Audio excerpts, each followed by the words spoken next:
And this is the problem with commercial lending today. You got a good credit profile. You're showing positive cash flow. You need some money to expand your business, to buy another business, to buy real estate for your business. And you go to your bank where you have your banking relationship and you say, I need a loan. They're like, great, we're going to give you a loan. And then they try to give you an SBA loan because that's what most banks do. They don't want to put their money at risk. They'd rather have the government shoulder the risk.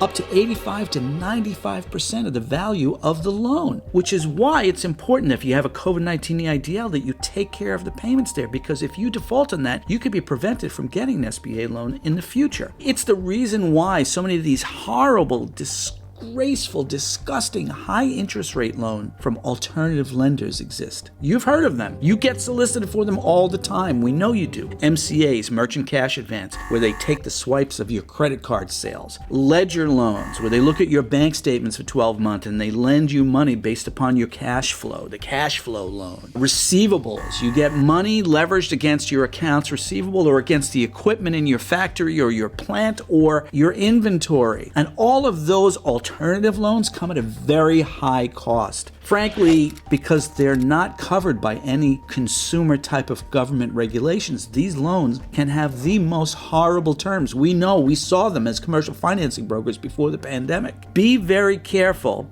about where you apply for your loan, but be aware that when you're getting these solicitations from these folks and they're talking a big game about financing and how easy it is to get the loan, watch out for the terms. Since banks don't want to lend money unless it's backed by the SBA, these other programs exist and they're going to come in and they're going to take a pound of flesh and then some.